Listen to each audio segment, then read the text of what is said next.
नमस्कार मित्रों, ये एक दिलचस्प गांव की कहानी है और जिसको कहानी को जानना, उसके प्रसंगों को आपस में साझा करना ये एक सुखद भी लगता है। बहुत कम ऐसे प्रकरण मिलते हैं जीवन में जो हमें सुखद लगते हैं। सबको ही वो सर्वे भवन्तु सुखिनः वाली बात आ जाती है कि सबको ही अच्छे लगते हैं।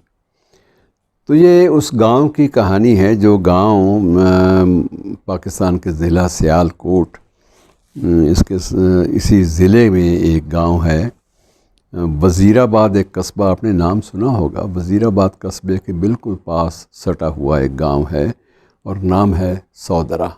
सौदरा सौदरा का मतलब यह है कि 100 दरवाज़ों वाला गांव।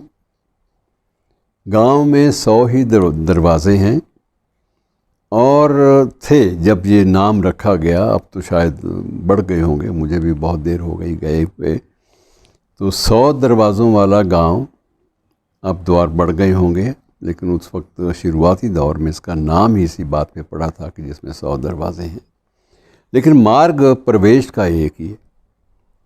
प्रवेश का, गांव में प्रवेश का रास्ता या एक ही मार्ग है, लेकिन मार्ग के बावजूद वहाँ जो घरों के जो प्रवेश द्वार हैं वो 100 हैं। इसलिए नाम पड़ा सौदरा, 100 दर वाला गांव। अब इस गांव के किसी ने कोई विशेष इसको महत्व कभी नहीं दिया, लेकिन अब अचानक ये भी एक पर्यटन का केंद्र बन चला है, धार्मिक पर्यटन का।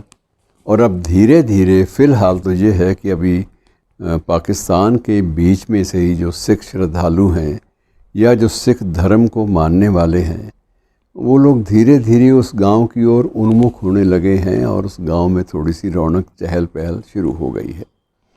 मैं इसलिए आपको बड़े प्रामाणिकता के साथ उसका जिक्र कर रहा हूँ कि एक बार ये 2001 या 2 में एक बार ये इसका जो त्रिशती समारोह भाई कन्हैया जी, जिनका एक उच्चारण भाई कन्हैया भी है, कन्हैया गै के साथ और गै के साथ ये मिश्रित ध्वनि है।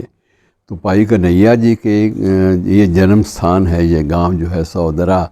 और इस जन्म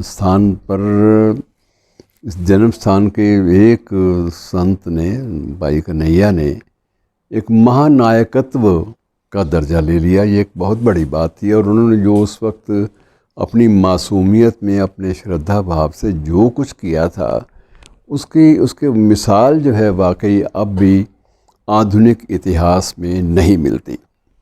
और सबसे बड़ी बात यह है कि भाई कन्हैया के जो परिवार के लोग थे, इनके पिता, वो एक धनी व्यापारी थे मूल रूप से।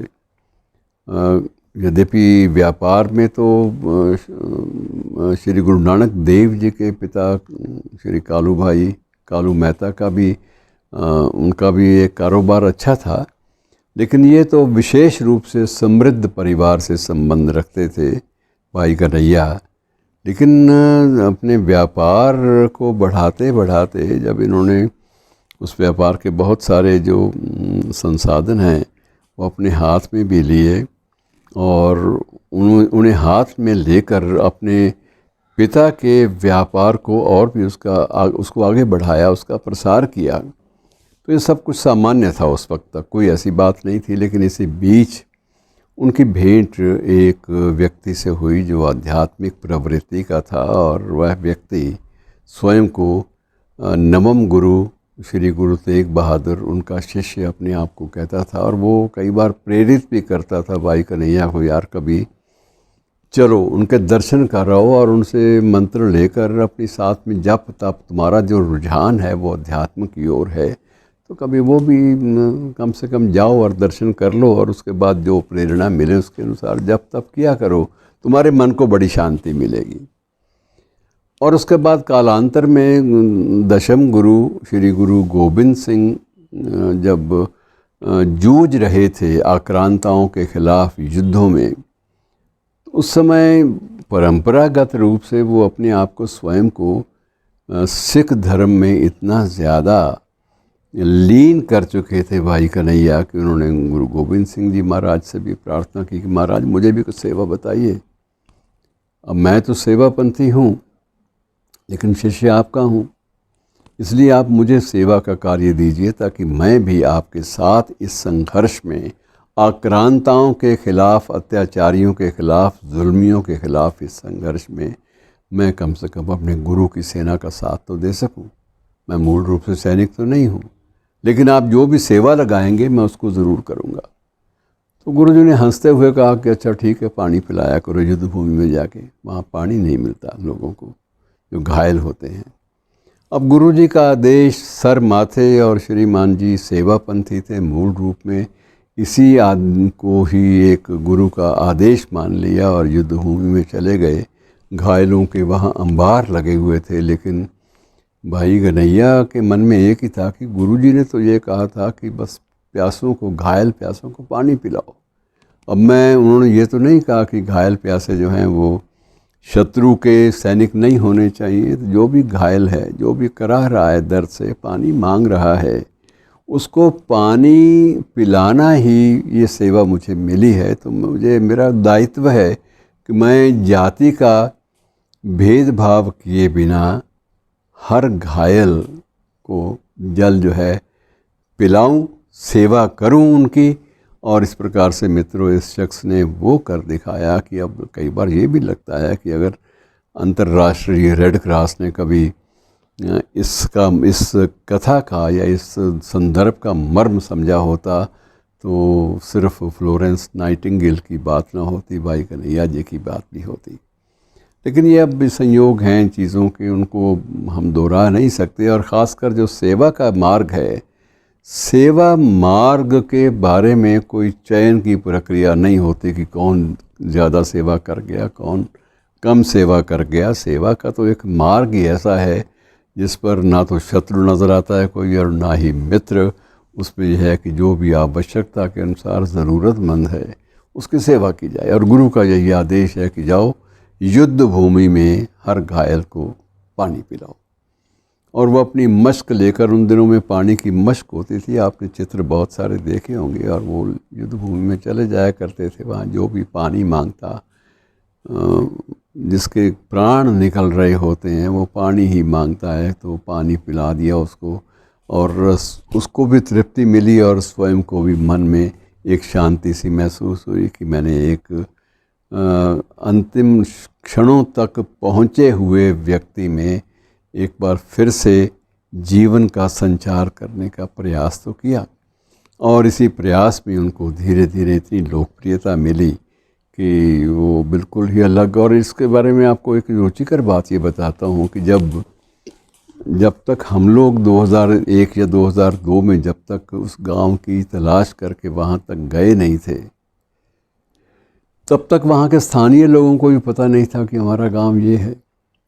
क्योंकि उस वक्त जब सरकारी गाड़ियों का काफ़िला, जिसमें हमारा यात्री दल था, और यात्री दल में अत्यंत महत्वपूर्ण व्यक्ति थे, विशेष रूप से उस समय के हरियाणा के एक मुख्यमंत्री भी थे, और बहुत सारे कलाकार, विद्वान, समीक्षक, कवि, पत्रकार, ये सारे के सारे उस यात्री दल में शामिल थे। कुछ इन्हें गिने नाम मैं आपको सुनाऊंगा, आपको बताऊंगा, तो आप स्वयं चकित रह जाएंगे कि ऐसा भी हुआ था कभी। उसमें पंडित जसराज, महान संगीतकार हमारे देश के, उनको इस आधार पे चुना गया था कि क्योंकि उनका जन्म जो है वो हरियाणा में हुआ था। यद्यपि वो पूरे देश के हो गए थे, और पूरे देश में क्या अंतर्राष्ट्रीय स्तर पर उनकी एक धाक थी। और जब पाकिस्तान के लोगों को मीडिया के माध्यम से पता चला कि पंडित जी लाहौर भी आ रहे हैं, तो दीवानों की तरह लोग, जो शास्त्रीय संगीत के दीवाने थे, वो उनकी प्रतीक्षा में लग गए। और इस प्रकार से जो बाकी लोग थे उनमें डॉक्टर सतेंद्र सिंह नूर भी थे, जो प्रख्यात समीक्षक पंजाबी साहित्य के माने जाते थे, पंजाब और हरियाणा दोनों ही क्षेत्रों में, और भारतीय पंजाब और पाकिस्तानी पंजाब दोनों जगह जिनका समान रूप से सत्कार होता था। अंतर्राष्ट्रीय स्तर पर लोकप्रिय और स्थापित रंगकर्मी, जिन्हें हमारी देश की साहित्य अकादमी का भी पुरस्कार मिल चुका था, और जिन्हें ललित कला अकादमी जो केंद्र वाली है उसका भी पुरस्कार मिल चुका था, सम्मान मिल चुका था। डॉक्टर आतमजीत, वो भी इस दल का हिस्सा थे। हरियाणा से ही भी मुझे तो खैर अवसर मिल ही गया, क्योंकि ये मैं प्रबंधकों की जैसे होते हैं ना, दरी उठाने वाले भी होते हैं किसी मुशायरे में, तो मेरी तो स्थिति वही थी कि मुझे सेवा करनी थी। मैं सेवापंथी तो नहीं था, लेकिन एक सेवा मिली थी कि मुझे सबका ध्यान रखना है या अच्छे लोग जो हैं साथ जाएं, इस बात का ध्यान रखना है। और इसलिए मैं तो साथ था ही, लेकिन साथ ही हरियाणा के एक लोक कवि जगबीर राठी भी थे। तो ऐसे बहुत सारे नाम हैं, अब किन किन का नाम मैं लूँगा, क्योंकि ये फहरिस्त इतनी लंबी है। पत्रकारों में अंग्रेज़ी के इंडियन एक्सप्रेस के संपादक विपिन पब्बी, वो भी शामिल थे, और पंजाबी के बहुत सारे पत्रकार शामिल थे उसमें। तो ये उद्देश्य ये था कि अच्छी संख्या में बुद्धिजीवी लोग अगर जाएंगे तो जो मैसेज है वो सियासी, वो राजनैतिक पुट नहीं लेगा। उसमें से बाकायदा अध्यात्म के साथ साथ साहित्य, कला और संस्कृति की खुशबू भी उसमें मिली होगी। और हुआ भी यही मित्रों कि जिस दिन हम लोग उस मार्ग की ओर प्रस्थान करने से पहले सीमा पार करके लाहौर में पहुँचे, तो वहाँ के एक स्थानीय अल हमरा होटल में, अल हमरा थिएटर में सबके स्वागत में एक समारोह का आयोजन हुआ था। और उसका सबसे बड़ा आकर्षण यही था कि पंडित जसराज जी का गायन होगा। अब उस गायन के दीवाने इतने लोग थे वहाँ पर शास्त्रीय संगीत के पाकिस्तान में, कि वो बड़ी दुविधा में थे कि अब प्रशासन वाले भी अब कैसे करेंगे, इतनी भीड़ इसमें समा नहीं सकती। ये थिएटर में तो 500-600 लोग आ सकते हैं, बहुत करेंगे तो 1000-2000 लाउंज में आ जाएंगे इधर उधर, लेकिन ज़्यादा लोग तो इसमें समा नहीं सकते। तब ये किया गया था कि पूरे लाहौर में स्थान स्थान पर माइक लगा दिए गए थे, लाउड स्पीकर लगा दिए गए थे, ताकि पंडित जी का जो गायन है वो लाहौर के अधिकांश क्षेत्रों में पहुंच सके और लोग उसको सुन सकें। और उस दिन, अगले दिन अखबारों में ये खबर भी छपी थी कि पूरा लाहौर वर्चुअली एक कर्फ्यू के अंडर रहा, अर्थात जिनके पास गाड़ियां थी उन्होंने गाड़ियां सड़कों के एक ओर रोक दी, और सड़कों के एक ओर गाड़ियां रोककर, अपने वाहन रोककर पंडित जी का गायन सुनने के लिए खड़े हो गए। तो ऐसी घटनाएं जो है इतिहास का हिस्सा होती हैं, लेकिन इन्हें याद कर लेने से भीतरी सुख का एहसास भी होता है कि ऐसे भी लम्हे इस भारतीय उपमहाद्वीप ने देखे हैं, जिए हैं, जो प्रेरक होते हैं, जो जान डालते हैं। धन्यवाद।